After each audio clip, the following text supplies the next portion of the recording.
continuar con nosotros. Seguimos en este día del prefabricado en la UAM Azcapotzalco y agradecemos particularmente al ingeniero Alejandro López Vidal, quien es director técnico en Andese, que nos acompañe en este día. El ingeniero Alejandro López Vidal es ingeniero industrial por la Universidad de León, España, en 2005.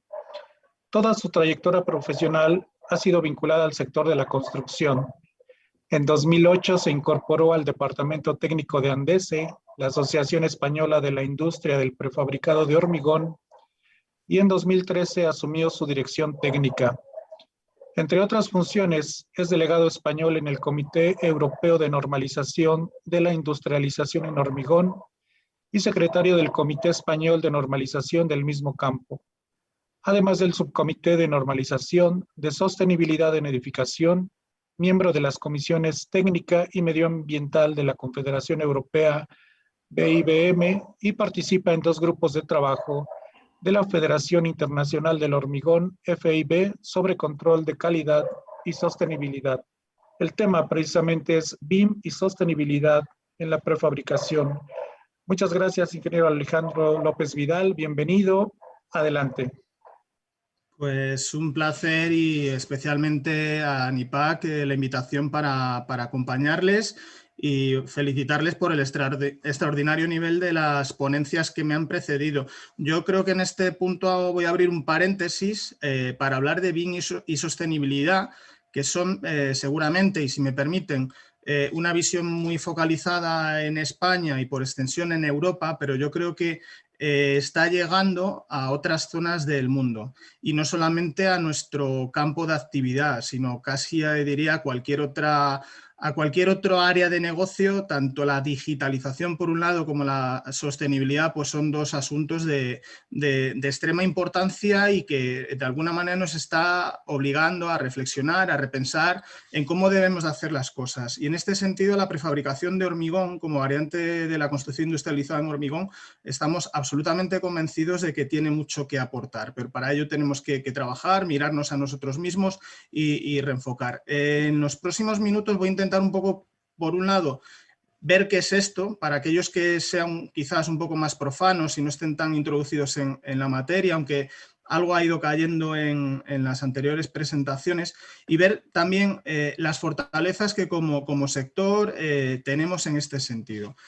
Bueno, en primer lugar, nada, muy rápidamente presentar Andese, que es, como indicaba el moderador, es la asociación que aglutina a más de 100 empresas fabricantes de productos prefabricados de hormigón de todo tipo, desde pequeño prefabricado, un bordillo, un adoquín, hasta empresas que se encargan de hacer el edificio completo. Todo ello con un punto en común, que es que son elementos prefabricados de hormigón o de concreto. Y nuestra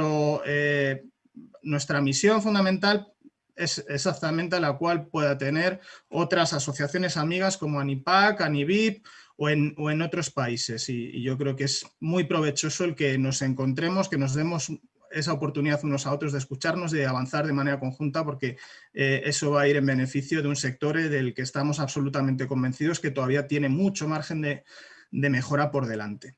Bueno, voy a hacer una pequeña entradilla que yo creo que es necesaria, aunque hoy estamos yo creo que hablando en familia, si me permiten. Entiendo que todos, o bien porque estamos dentro de la industria del prefabricado, o bien porque nos seduce, o en último caso porque nos ha llamado la atención el seguir el día del prefabricado, creo que es inevitable el entrar diferenciando claramente lo que es la construcción convencional tal y como la entendemos, de aquella que, en mi caso, más que prefabricada, prefiero utilizar el concepto de industrialización. Este es un ejercicio que siempre es con el que arranco mis presentaciones en las charlas que doy, especialmente a los alumnos en la universidad, porque yo no tuve la oportunidad de escuchar a ninguno de mis docentes al respecto. Me hablaban de hormigón, de concreto, pero en ningún caso, o al menos no recuerdo, me diferenciaron, me dijeron, cuidado que el prefabricado tiene unos matices particulares. Todo era hormigón, todo era construcción masiva en hormigón. Si les hiciera la pregunta, seguro que muchos me contestarían más o menos los mismos rasgos que les puede denotar esta imagen. La que ven está claramente, bueno, una construcción hecha directamente a pie de obra. Si nos vamos ya a una construcción que, como digo, yo prefiero utilizar el término industrializado y luego veremos por qué. Esto es completamente distinto. Aquí estamos ya viendo un orden, una limpieza, una seguridad, un control, una planeación, como indicaba el ingeniero Juan Carlos Delgado anteriormente, que ni mucho menos se acerca a lo que acabamos de ver en la otra imagen. Pero como digo, yo prefiero utilizar el término industrialización y digo por qué, porque en realidad si nos paramos un momento a pensar prefabricado, sin querer ni mucho menos omitir el término, casi cualquier producto, cualquier componente que va a formar parte de la obra, véase un edificio o véase una infraestructura, realmente en la mayor parte de los casos sigue siendo prefabricado, se hace en una fábrica. Lo que ya cambia es el proceso completo, en cómo se controlan todas esas etapas desde el diseño hasta que el producto o el sistema constructivo se materializa en la propia obra, el grado de industrialización que va a tener eso. Con lo tal, en nuestro caso, como asociación, aglutinamos a fabricantes que podrían estar en cualquiera de las tres escalas, pero nos vamos a centrar, si me lo permiten, porque creemos que es lo que más mejor encaje tiene o mayor fortaleza de cara a responder a estas dos grandes corrientes transformadoras que son BIM y sostenibilidad, el ir a sistemas lo más industrializados posible, es decir, que se haga en la fábrica, anticipar a la fábrica, por todas las razones que conocemos y que también se han mencionado anteriormente, por ese mayor control, esa mayor rigurosidad, el tratar de anticipar a ese entorno industrial en la elaboración de dichos componentes. Bueno, quiero también que se queden con esta imagen, que yo creo que es algo obvio, pero que merece la pena el detenernos brevemente en qué significa. En el caso de la construcción tradicional, cualquier proceso constructivo del tipo que sea con un mayor o menor grado de industrialización, al final pasa por una serie de etapas, desde el diseño, de la conformación de los materiales, el transporte de los mismos y hasta llegar a la propia obra.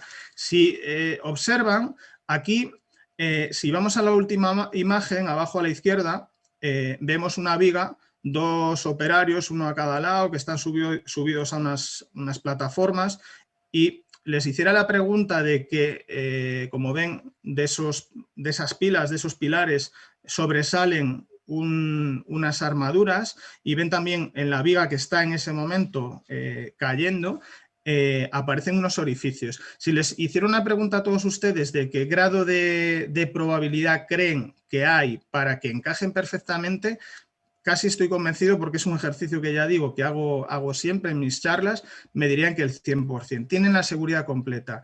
¿Y esto por qué es? Porque previamente, en todas las etapas, en diseño, en fabricación, en transporte, nosotros como prefabricadores que podemos intervenir en todo el proceso completo, no solamente somos fabricantes, sino que participamos y creemos que debemos de ser requeridos para participar en todas las etapas del proceso porque somos los mejores conocedores de lo que tenemos entre manos, jugamos o llevamos a cabo todos aquellos controles necesarios para tener la certeza de que cuando esos elementos lleguen a la obra, esas piezas de ese puzzle encajen perfectamente unos en otros. Y eso nos diferencia especialmente de la construcción tradicional. No me voy a detener tanto en esto porque me quitaría tiempo para los dos grandes asuntos que hoy nos ocupa. Pero por diferenciar muy rápidamente, pasamos de hablar de tolerancias en centímetros a hablar de algo mucho más preciso. Hablamos de milímetros. Estamos pasando a hablar de una forma, una filosofía de trabajo, la tradicional, en la cual el mejor proyecto puede acabar en fracaso porque al final depende especialmente de la mano de obra que tenga disponible en el lugar y en un momento determinados, a diferencia de la construcción industrializada donde jugamos con una mayor seguridad. Estamos trabajando en fábrica con sistemas mucho más tecnificados, más automatizados. Podíamos extendernos mucho más y el ingeniero Juan Carlos lo ha explicado previamente de forma extraordinaria. Por tanto, no me voy a meter tanto en ello.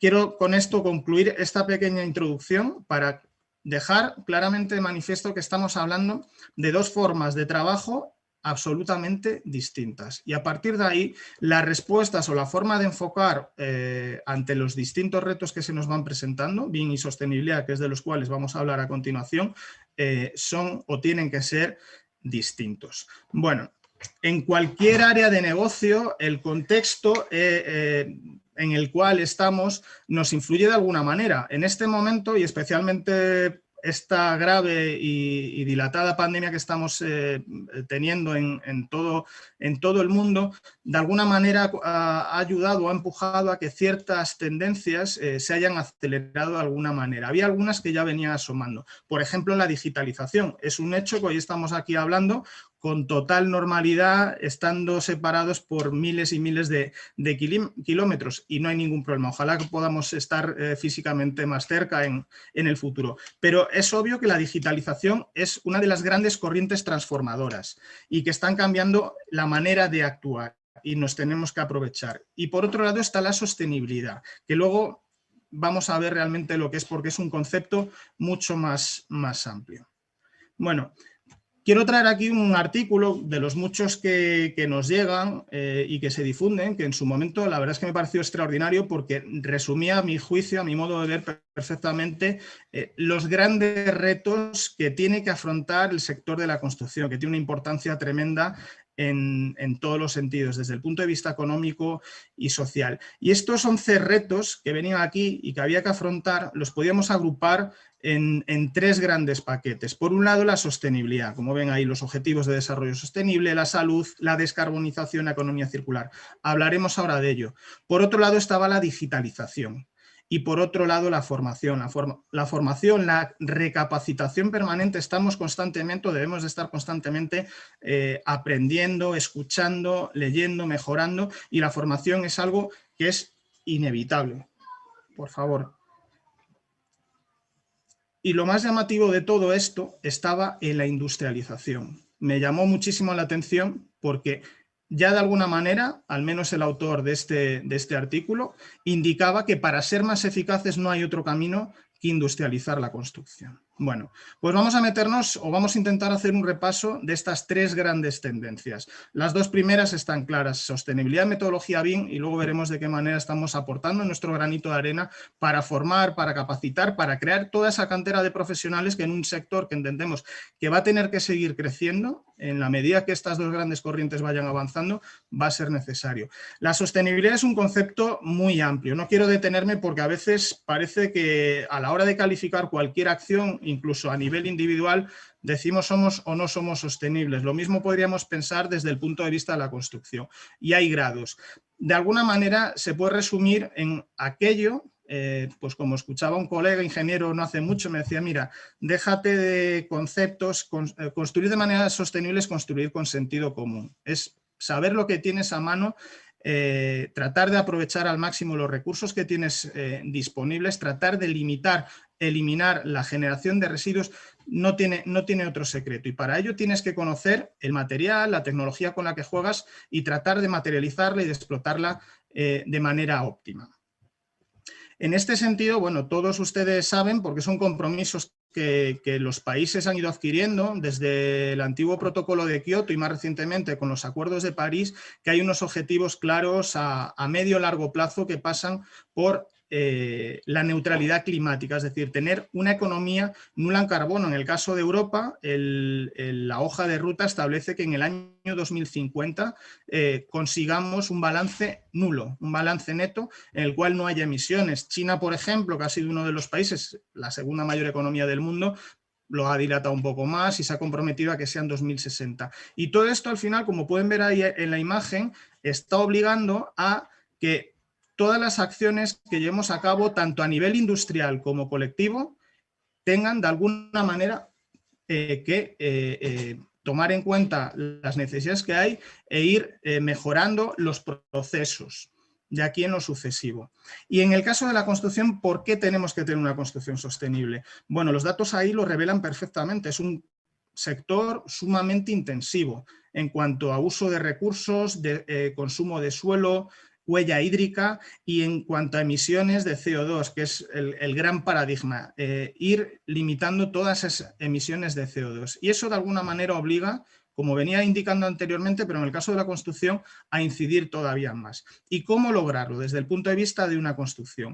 Al final, como decía, sostenibilidad no es aplicar 1 o 2 o 3 medidas, es tener una visión holística, una visión completa y ver de qué manera, en función del contexto geográfico, en función de los materiales, de la actividad que lleves a cabo, de qué manera puedes ir aplicándolo. Y otro punto importante es que muchas veces se limita la sostenibilidad a la parte ambiental, y sostenibilidad no únicamente es encajar o buscar cómo llevar a cabo, en nuestro caso, construcciones más respetuosas desde el punto de vista ambiental, sino que también desde el punto de vista de los usuarios especialmente, que es algo que a mí me llama poderosamente la atención desde el punto de vista social, que somos personas quienes diseñamos y quienes vamos luego a utilizar edificios e infraestructuras, pero a veces no nos ponemos en el foco de atención. Y esto yo creo que es algo que tiene que ir cambiando. Y por otro lado, la parte económica es algo obvio, o sea, cualquier edificio, infraestructura tiene que tener una justificación económica,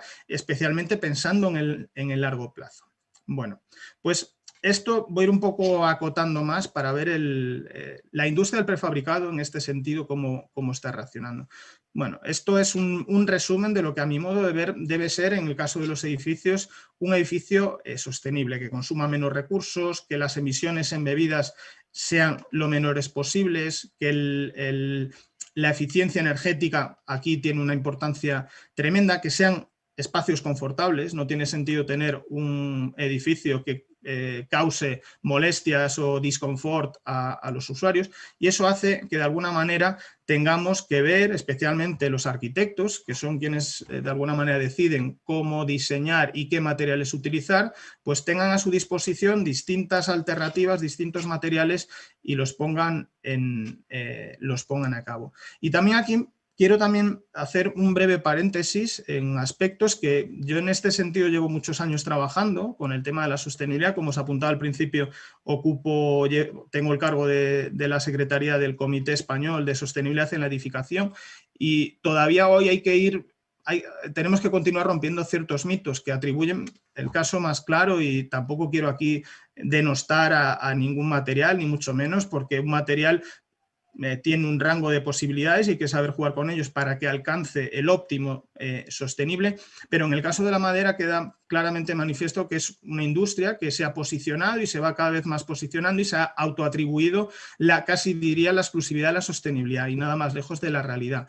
Y luego, por contra, en el caso de los prefabricados de hormigón, como grandes consumidores de cemento, que tiene un impacto tremendo y no hay que obviarlo, eso de alguna manera también nos obliga, tenemos una posición de partida pues que nos hace ser todavía más ambiciosos en cuanto a esa reducción de emisiones, para que de alguna manera se compensen las emisiones que tiene la producción del cemento especialmente. Lo veremos ahora con el tema de las declaraciones ambientales de producto, que hay datos más que esclarecedores a este respecto. Pongo aquí el ejemplo de la hoja de ruta que se ha marcado la industria cementera europea para de aquí a 2050 contribuir y lograr ese balance neto de emisiones, para lo cual pues no queda otra en su caso que ir incorporando una mayor tasa de energías renovables, utilizar más residuos, ir buscando adiciones que sustituyan progresivamente al contenido de clínker, sin que eso tenga una merma en las prestaciones que tiene el cemento. Y en el caso de los prefabricados de hormigón, que utilizamos por norma general cementos muy ricos en clínker, pues tenemos ahí somos un actor imprescindible en este avance tecnológico que vamos a ir observando en las próximas décadas. Y ya llegamos a este punto, ¿qué pueden ofrecer los elementos prefabricados de hormigón?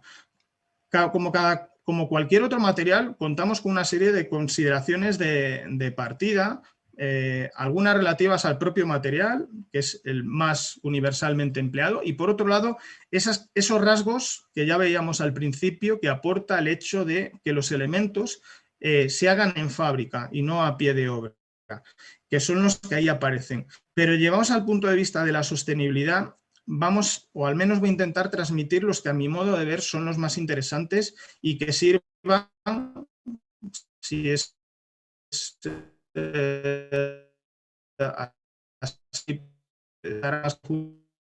justificada en la gama de productos que hagan, dependiendo del contexto en el que estén, cómo tratar de optimizar todos estos atributos que desde el punto de vista de la sostenibilidad son los más interesantes. Para empezar, no se puede considerar una construcción sostenible si no es durable. Les pongo aquí un ejemplo, además un estudio neutral que se llevó a cabo en Suecia, que es un país al norte de Europa con una gran masa forestal, es decir, tiene la materia prima a pie de la misma, con lo cual los gastos o los costes tanto económicos como ambientales ligados al transporte se minimizan. Hicieron un estudio, probaron comparativo entre distintas alternativas antes de llevar a cabo este edificio que aparece en la imagen, y era llamativo porque en 100 años de vida útil que asignaban a este edificio que finalmente se llevó a cabo, para la madera estimaban que iba a haber 6 grandes intervenciones por mantenimiento, 6, es decir, cada 15 o 16 años había que parar, cerrar el edificio o parcelarlo y llevar a cabo una intervención. Eso ya se asumía como algo inevitable. Y por contra, en el caso del prefabricado ya directamente se asignaba que tenían la garantía de que en los 100 años de vida útil del edificio no iban a tener que hacer nada. Esto no solamente tiene unos impactos diferidos en el tiempo desde el punto de vista ambiental, de que se tengan que utilizar materiales para refuerzo, reparación, etcétera, sino las molestias que eso pueda ocasionar a los habitantes, a los usuarios de dicho edificio. Es decir, ya no solamente estamos hablando de la parte ambiental y económica, sino también de la social. Con lo cual, aquí de alguna manera se demostraba la sostenibilidad de esta solución. Y lo que intento un poco transmitir desde este punto de vista es que a la hora de hacer estudios rigurosos, o así se deben de hacer para evaluar si una construcción es más o menos sostenible, lo primero que hay que hacer es analizarla abarcando todo el ciclo de vida completo, no únicamente lo que sería el diseño, la ejecución del edificio o de la infraestructura, sino que se tenga en cuenta toda la vida útil de dicho activo. En este estudio, que es un ejemplo, como podríamos enseñar otros. Al final lo que se demostraba es que los gastos o los impactos ambientales que iba a tener a lo largo de los 100 años de vida útil del edificio iban a ser similares, con lo cual el gran resumen de todo esto es que no nos dejemos llevar por prejuicios o ideas que a mi modo de ver son directamente mitos que atribuyen unos materiales u otros más o menos sostenibilidad. Depende en gran medida de lo bien que hagamos las cosas. Bueno, ejemplos en España y también creo que allí en México tienen preciosas catedrales, aquí son edificios de 500, 600, 700 años. Bueno, pues ha habido un programa de rehabilitación recientemente y cubiertas que originalmente eran de madera, al final las han tenido que cambiar y buscar viguetas de hormigón con acabados de madera, porque se prevé que duren cientos de años más, con lo cual yo creo que pone de manifiesto que el hormigón como alternativa durable, pensando ya en el futuro, pues está ahí, ha demostrado en todos estos años de atrás su más que probada durabilidad. El mantenimiento, lo hemos visto con este ejemplo, aquí el empuje que está habiendo con la prefabricación de viviendas, donde coexisten distintas estructuras en materiales como madera, acero, aluminio y hormigón, pues ejemplos hay de que al final se está tendiendo a ir a soluciones más sólidas, más masivas, como son el hormigón, pensando especialmente que el demandante, el cliente final de estas viviendas, quien paga por ello, lo que no va a querer son luego sorpresas que a los 4, 5 o 7 años tenga que llevar a cabo una reforma, una intervención importante con el coste y el perjuicio que ello podría ocasionar, con lo cual el hormigón vuelve otra vez a aparecer. Otro aspecto importante dentro de la sostenibilidad, la circularidad. ¿Esto qué es? La economía circular. Pues pasamos, y esto es algo que trascienda casi diría cualquier otra área de negocio, pasamos de una economía lineal en la cual hemos asumido que se puede producir, usar y tirar, a una que tenemos que garantizar desde el principio de que en el caso nuestro, un producto de construcción, tengamos la seguridad que al llegar al final de su vida útil, aseguremos de que va a ser reutilizable o reciclable al máximo posible para no tener necesidad de extraer recursos. Hay una carencia de recursos, cada vez somos más en el planeta y esto es algo que en el caso de la construcción también adquiere una enorme importancia. ¿Y qué puede aportar el hormigón o más bien el prefabricado de hormigón? Pues como saben, tanto el hormigón como el acero que va embebido son materiales que pueden ser hasta el 100% reciclables. Pongo aquí una reseña de un proyecto que acaba de finalizar el pasado mes de marzo, un proyecto europeo sumamente interesante que ha participado en nuestra Confederación Europea, que utiliza áridos procesados y que son procedentes de residuos de construcción y demolición de distintas procedencias para incorporarlos a la fabricación de nuevos paneles. Estamos dando salida, estamos valorizando y dando una solución a un problema que es la generación de residuos, que en el caso nuestro en España ha sido extraordinario y hasta no hace muchos años no se empezó a poner coto. Y no solo eso, pongo aquí ejemplos, tres ejemplos de empresas asociadas de Andeze, en un caso con barreras, en otro caso con pavimentos y en otro con bloques de hormigón, de concreto, que están utilizando materiales o residuos, restos procedentes de infinidad de procedencia de lo más diversa. Por ejemplo, el que ven arriba a la izquierda, uso de caucho a partir de neumáticos ya en desuso, que se incorporan como agregado para las barreras. Y esto dirían, bueno, ¿aporta algo? Pues tiene además que proporciona una ventaja, aumenta la prestación de estas barreras, que son sistemas que tienen que tener cierto grado de flexibilidad para absorber los impactos en el caso de que un vehículo se salga de la vía e impacte sobre los mismos, pues con este proyecto lograron aumentar esa capacidad. O sea, no únicamente estamos eliminando un residuo y lo estamos incorporando, sino que además estamos dotando a un producto de hormigón prefabricado de una mejora en su comportamiento. Y lo mismo podríamos hablar sobre otros ejemplos que aquí aparecen. No obstante, como hoy el tiempo es el que es, les animo, haré más invitación a otras reseñas que tenemos en nuestra página web, a una serie que hemos publicado en estos meses de atrás de la economía circular y los prefabricados de hormigón abordada desde los 4 mecanismos básicos que hay, desde la reciclabilidad, que no únicamente la reciclabilidad es, casi diría que es el último mecanismo, es ya el último recurso cuando no se puede llevar a cabo ningún otro, sino también en otros aspectos que son los que ahí aparecen, como la reutilización, la reparación o la refabricación. Les animo, si tienen curiosidad, en leer estos artículos en nuestro blog. Otro punto importante, no hay construcción sostenible si no es eficiente energéticamente. Veíamos anteriormente, pasé muy de largo el dato, pero el 40% de las emisiones en Europa proceden del consumo de los edificios. Aquí hay que mejorar inevitablemente y como sector tenemos soluciones. La más básica, yo entiendo que también allí en México, en otros países de Latinoamérica que hoy nos estarán siguiendo, pues es una solución que poquito a poco ha ido avanzando. En el caso de España se lleva empleando cerca de 20 años, en la cual se integra el aislamiento térmico dentro del panel. Es una solución, al final estamos dando una solución todavía más industrializada para no tener que adherir el aislamiento a pie de obra y de esta manera avanzar, agilizar la ejecución de la misma. Pero no solo eso, la inercia térmica. El hormigón, como material masivo que es, tiene una gran capacidad acumuladora de energía para acceder o absorber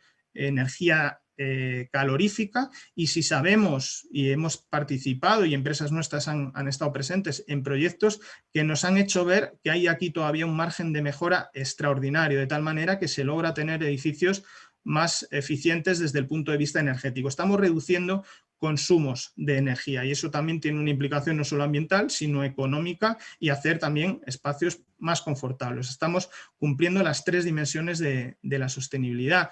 Y esto además ligado con la propia administración. Aquí somos muy dados a hacer llamamientos a la propia administración para que se implique, para que se involucre. Bueno, afortunadamente ha costado, pero empezamos a ver ya ejemplos que denotan que, bueno, aquí una región como es Andalucía, que es donde se alcanzan las mayores temperaturas en nuestro país, tiene claro que tiene que apostar decididamente por la industrialización de la construcción, por todas las ventajas que conocemos, pero también especialmente a la hora de lograr edificios más eficientes energéticos. Y otros atributos, otras características, esto no sé si lo conocen, porque es una corriente que sobre todo ha tenido cabida en Europa, España, Italia, países más del sur, del Mediterráneo. Japón no lo he observado en muchos más lugares, pero yo creo que es algo muy interesante el contarlo, que es el dotar a los elementos prefabricados de hormigón de una capacidad adicional, que es que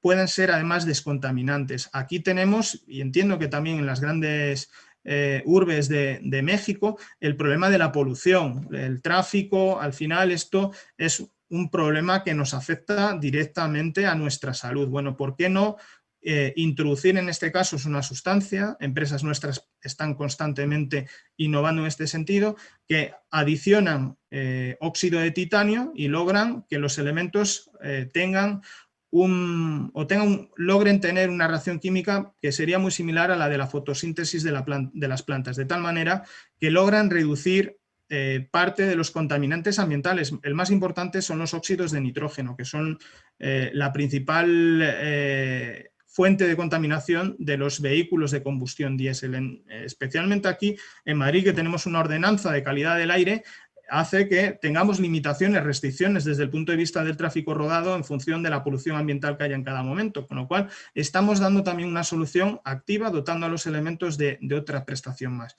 Y por último, la carbonatación. Si sabemos controlarla, podemos contribuir a absorber una parte bastante reseñable de las emisiones que se produjeron en origen en la fabricación del cemento, ¿por qué no? Y bueno, aquí podría extenderme casi indefinidamente hablando de otras posibles soluciones que se están probando, pero yo sobre todo me gustaría que se queden con estas ideas claras de no quedar, sobre todo los que no están dentro de la industria, con ciertos prejuicios a que un material es o no es sostenible.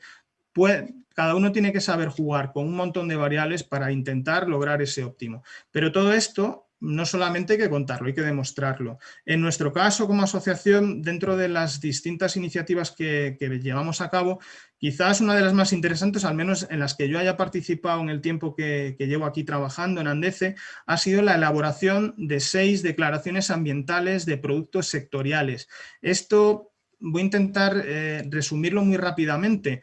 Hicimos un trabajo de recopilación de datos por parte de nuestras empresas, se les ofreció a todas ellas el que pudieran aportar información y con ello, con una consultora ambiental que contratamos para este ejercicio, se procesaron los datos y obtuvimos lo que se llaman declaraciones ambientales. Pongo aquí un pantallazo un poco para que vean la idea de lo que se buscaba y que además estamos ahora, voy a llamar una fase 2.0 porque hemos iniciado recientemente el desarrollo de una calculadora para que los propios fabricantes puedan obtener sus propias declaraciones ambientales. En este caso, lo que perseguíamos era obtener una media del sector. ¿Cuáles son los impactos ambientales del sector? ¿Y esto por qué? Pues porque primero porque es una tendencia cada vez, una demanda que cada vez aparece más, especialmente derivada de edificios o infraestructuras que se certifican conforme a sistemas de evaluación de la sostenibilidad, tipo LEED, BREEAM, etc.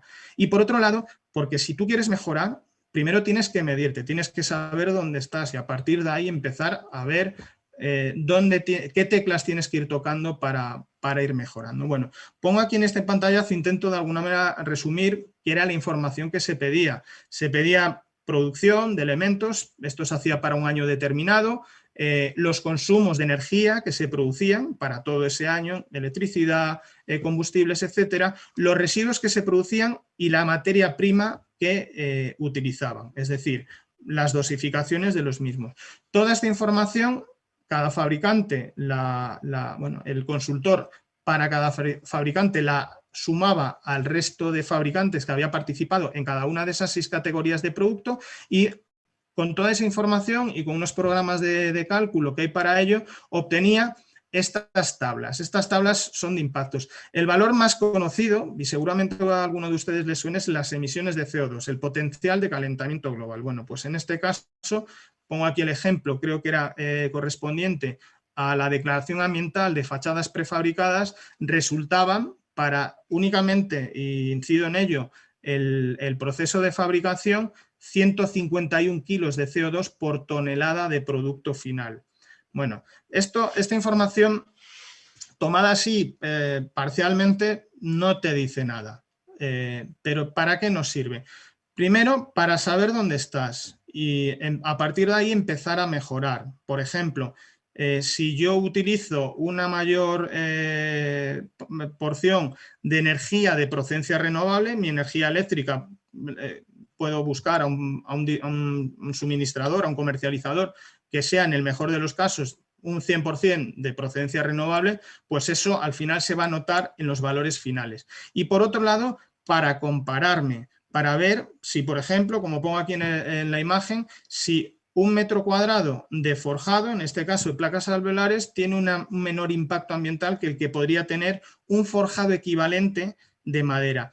No obstante, toda esta información hay que tomarla con extrema cautela, porque las comparaciones así rotundas casi diría que en el 100% de los casos son equivocadas. Siempre hay que referenciarlas a las prestaciones. A una tonelada de hormigón prefabricado en un forjado no es equivalente a una tonelada de un forjado de madera, porque las prestaciones mecánicas, de fuego, de acústica, no van a ser semejantes. Las tenemos que particularizar o referenciar para cada caso.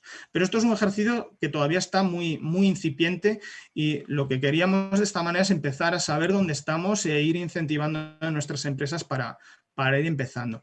Como ejemplos de qué estamos haciendo como sector, bueno, distintos productos que se les ha ido añadiendo esa prestación desde el punto de vista, aquí vemos, para ser un poco acumuladores o soportes de energías renovables. El caso, yo creo que cada vez es más pujante, es el de los fustes de los aerogeneradores, pero pongo también el ejemplo abajo a la derecha de pilotes huecos para donde se les introduce sondas geotérmicas para los edificios, o soportes para placas solares fotovoltaicas.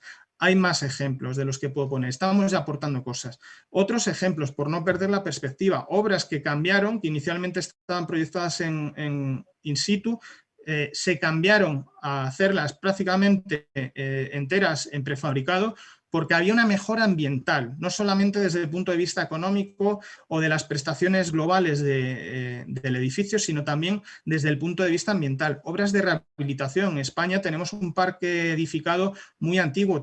Somos un país de 47 millones de habitantes, tenemos 25 millones de viviendas.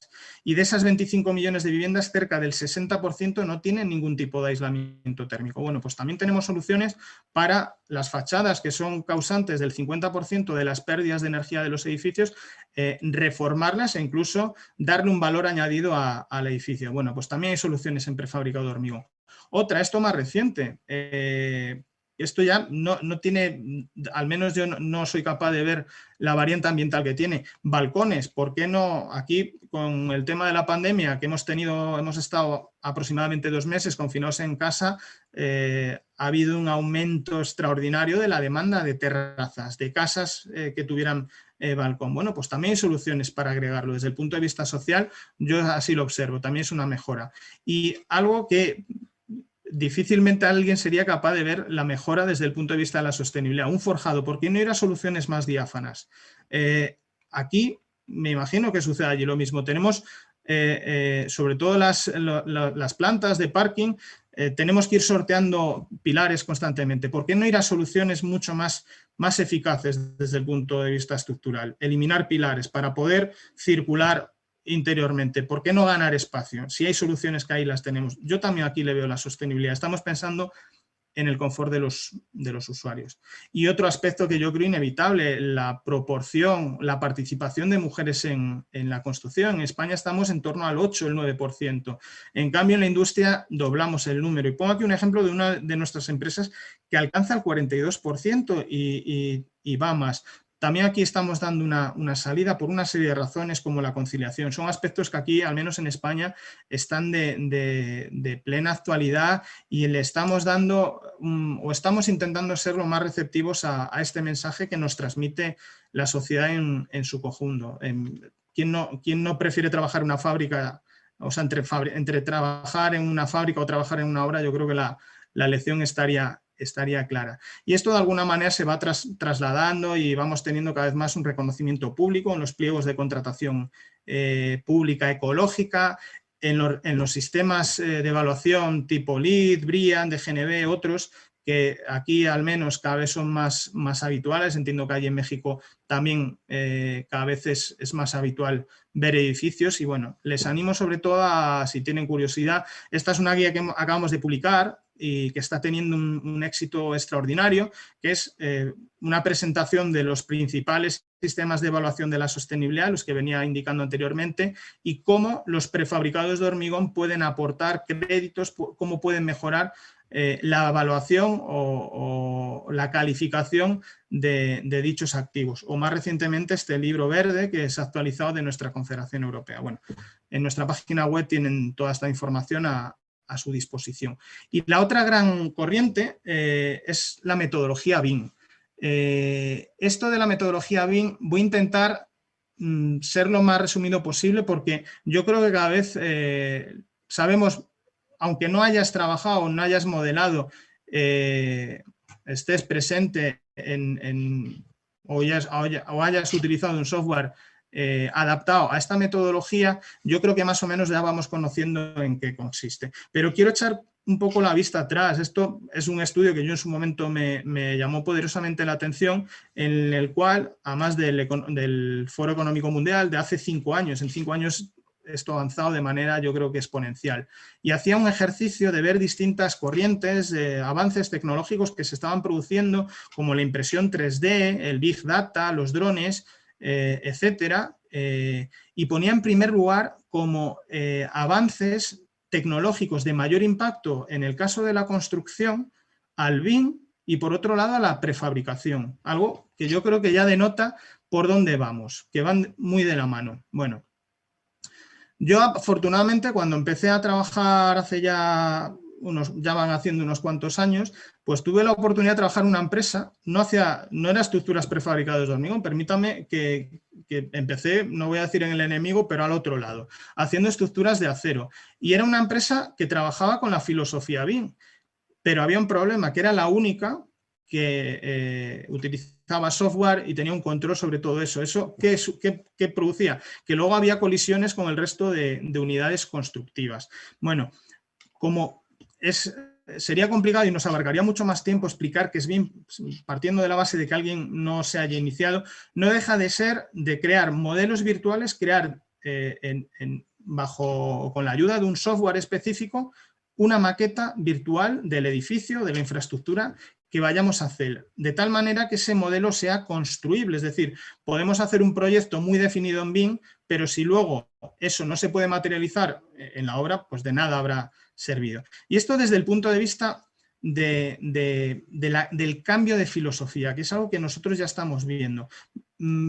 Pongo aquí este ejemplo que a mí me parece bastante ilustrativo. El electricista que puede tener en el plano la ubicación perfectamente definida de dónde tienen que ir las tomas de corriente, pero todavía, al menos lo que yo he experimentado cuando trabajaba en la obra, tenía cierto margen de maniobra. Al final le podía decir que tenía que estar a 1 metro exacto de la esquina, pero al final lo coloca donde quiere, igual lo mete a 1,10. Eso igual no causa ningún problema, pero si ya nos vamos a algo mucho más de mayor envergadura, vamos a hacer aquí un ejemplo comparativo entre una estructura hecha in situ y una prefabricada. En el ejemplo de la derecha, aunque el proyecto se haya modelado perfectamente en BIM, vamos a seguir dependiendo del buen o mal hacer de la mano de obra que tengamos disponible.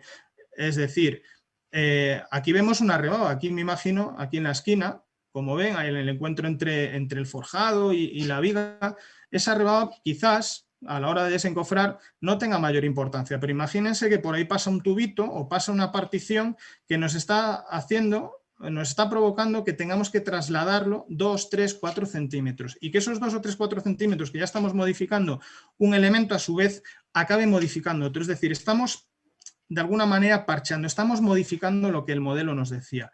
En cambio, si vamos a una construcción puramente industrializada, como decía al principio, nos basamos y nos debemos de basar porque si no los elementos no encajarían en una precisión absoluta. Y en este sentido BIM, que nos ayuda a definir, a afinar, a ir optimizando todos los encuentros, especialmente los detalles constructivos, a la hora de ir definiendo cómo se conectan esos elementos, nos permite en el software, que es cualquier error es fácilmente subsanable, pero no así si ese error se materializa en la obra, a lograrlo. Y aquí hay una clara diferenciación entre una manera de construir y otra, es decir, por muy bien, el resumen de todo esto es que por muy bien apliquemos la metodología BIM, la construcción convencional no va a ser necesariamente mejor. Y la construcción industrializada, por otro lado, sí.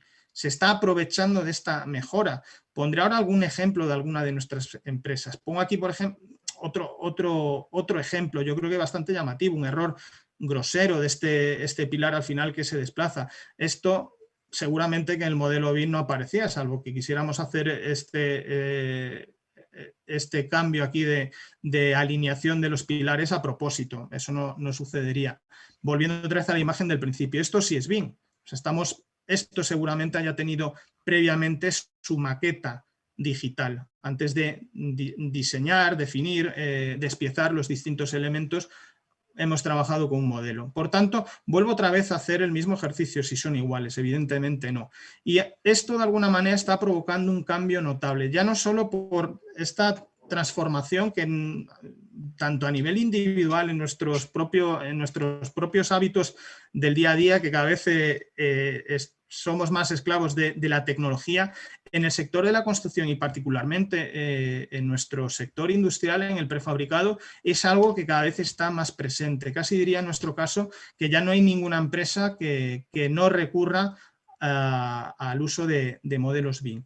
Y todavía llevándolo un poco más allá, al final estamos haciendo que controlemos. Vuelvo otra vez a sacar esta secuencia de imágenes, ese control que debemos de tener a lo largo de todas las etapas. Desde el punto de vista del prefabricador, que puede intervenir en todas las etapas, puede participar desde el diseño y puede ser incluso el ejecutor final que instale sus propios elementos, le está permitiendo tener un control preciso de toda la información que va evolucionando a lo largo de cualquier proyecto. Le permite tener claramente el desglose de todos los materiales, armaduras, cualquier chapa, cualquier otro elemento complementario que pueda también requerir, a tener un listado perfectamente identificado de todas las unidades, le permite visualizar previamente, incluso desde el punto de vista comercial, de enseñar a sus clientes cómo está modelando su edificio. Gracias a estos software le permite enseñarlo. O sea, le está dando ese plus de alguna manera que la construcción tradicional difícilmente o casi diría imposible pueda llegar a lograr. Y esto yo con la perspectiva ya de 6 o 7 años que en España ha empujado la metodología BIM, empezando por empresas de cierta entidad, el avance que ha habido es extraordinario. Los datos están ahí. Vean aquí, esto es datos extraídos de una de nuestras empresas que en su primera gran obra ejecutada plenamente bajo metodología BIM consiguió agilizar los plazos de proyecto un 35% y eliminar 3 de 4 errores de los que tenía cuando anteriormente trabajaba en CAD. Bueno, esto es irreversible. Les animo, bueno, pongo aquí un ejemplo de uno de los vídeos. Hemos hecho un montón de difusión, jornadas enteras al respecto. La digitalización no únicamente es BIM, pero está en el centro de todo esto.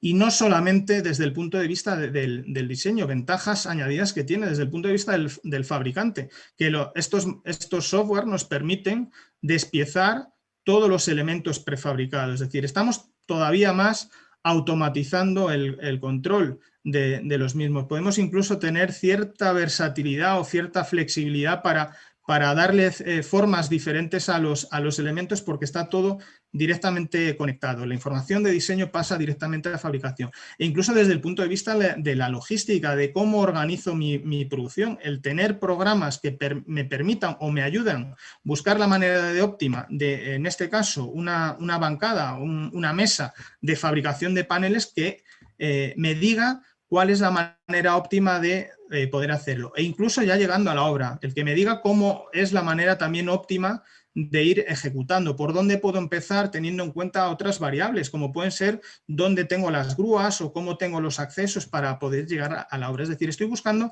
la máxima eficiencia ayudándome, apoyándome en lo que la tecnología me está aportando. Y aquí también, por poner de manifiesto el gran ejercicio, el gran proyecto que hemos llevado a cabo en Andece. Esto, claro, hablado hoy yo creo que está ya más, o empieza a estar ya asentado, pero cuando empezamos a hablar de esto hace 7 o 8 años, los fabricantes en general estaban totalmente descolocados, no sabían de lo que hablábamos, con lo cual hicimos un ejercicio muy interesante que fue el desarrollo de una primera biblioteca de productos prefabricados de hormigón digitalizados como objetos BIM.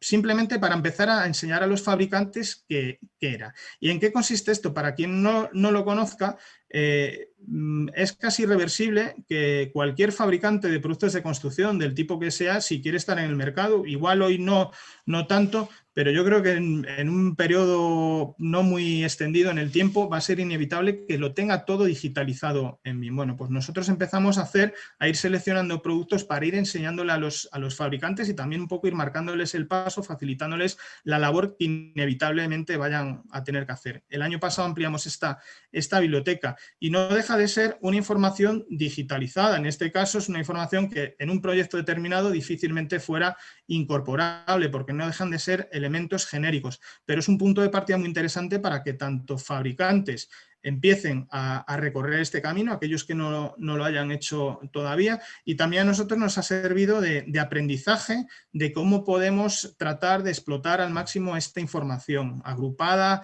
digitalizada. Yo en mi caso pues me dieron la facilidad con esta compañía que es una importante base o plataforma de objetos BIM de productos de construcción, que fuera yo el que desarrollase toda la información, todas las características técnicas que creíamos que era necesario incorporar en esta herramienta. También así a modo de resumen, ¿cuál es el grado de implantación en BIM en España? Casi diría que en lo que se refiere a estructuras, cerramientos, obra más gruesa, puentes, etcétera, el BIM está absolutamente asentado por todas las razones que acabo de exponer previamente. Si nos vamos al otro extremo, a productos más de catálogo, a producto pequeño como pavimentos, bloques, etcétera, todavía esto pues, le cuesta un poco más. Muchas veces también es en función de la demanda que le va haciendo el mercado, pero en nuestro caso, y ANIPAC hace lo mismo y es un placer observar que yo creo que va un poco en la filosofía de cualquier asociación sectorial, el ir un poco animando, ir allanando el camino a las empresas que tenemos el honor de representar, para que vaya un poco viendo cuáles son las tendencias que el mercado cada vez más le va a ir motivando.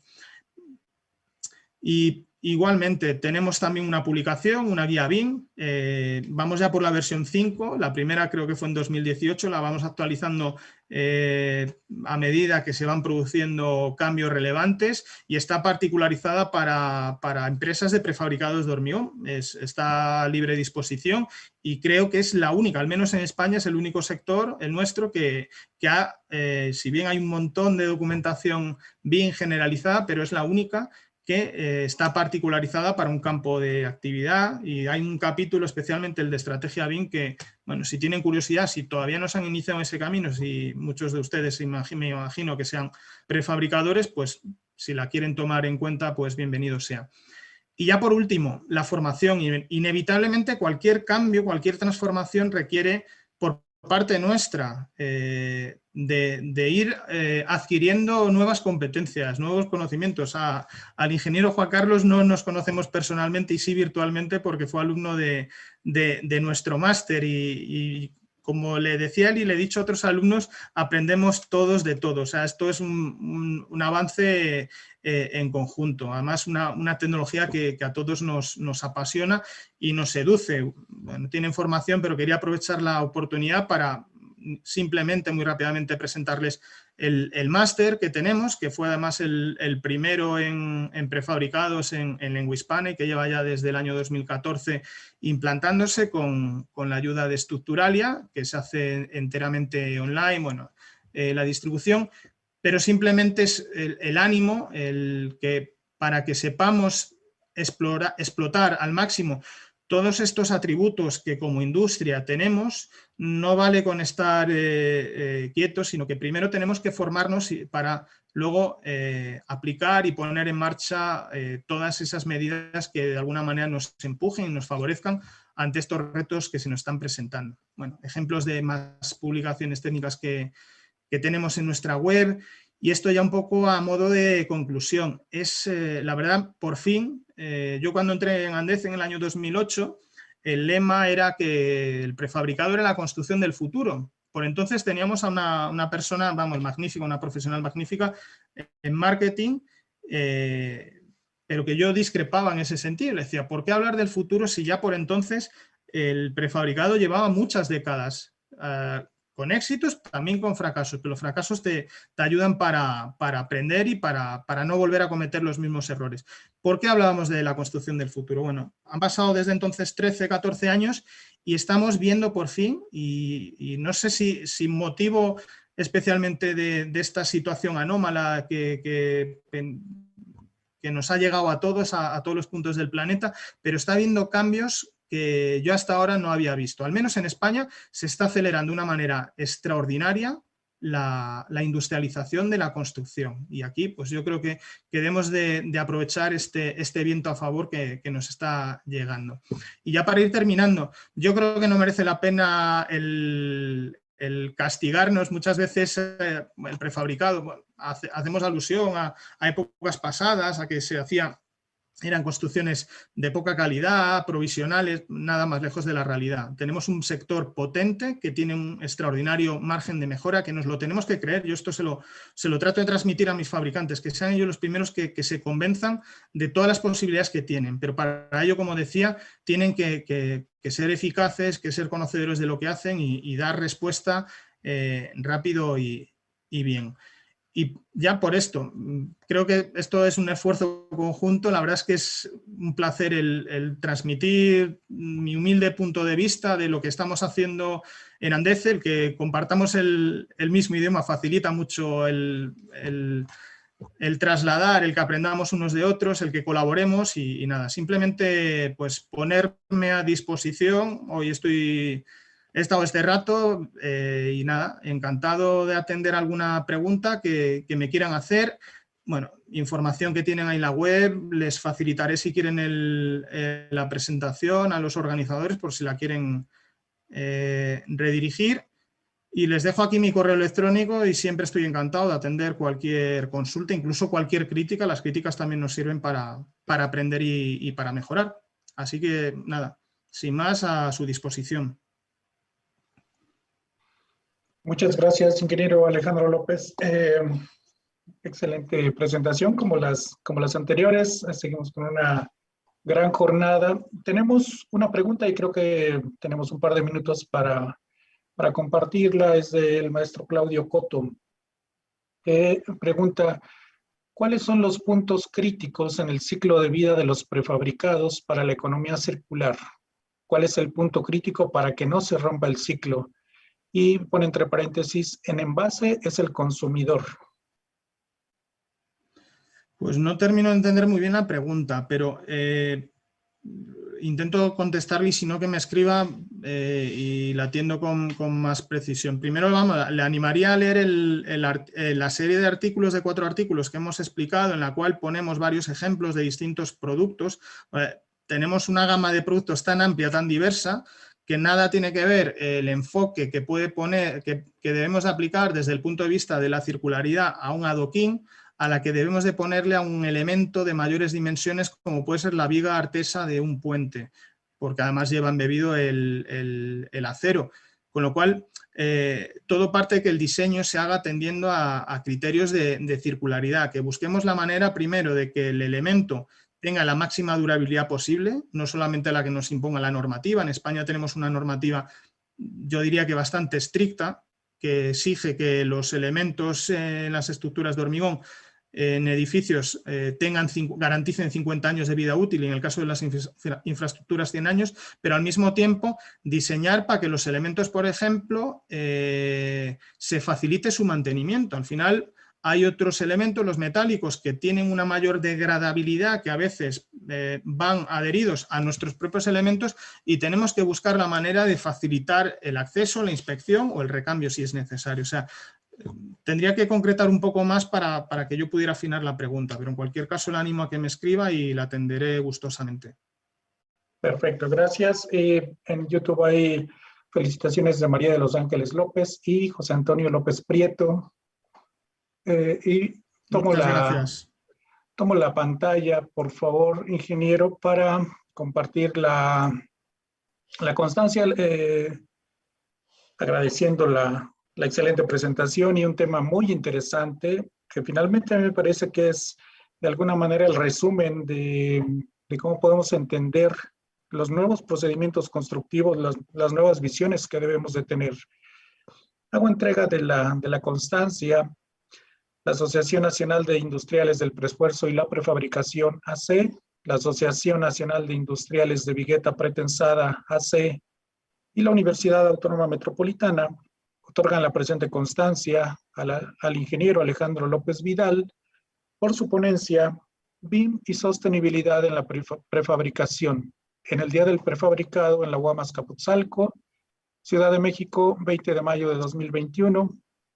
Firma la constancia la doctora Teresa Merchán Hernández, directora de la División de Ciencias Básicas e Ingeniería, el doctor Marco Vinicio Ferrusca Navarro, director de la División de Ciencias y Artes para el Diseño, y la ANIPAC y la ANIVIP.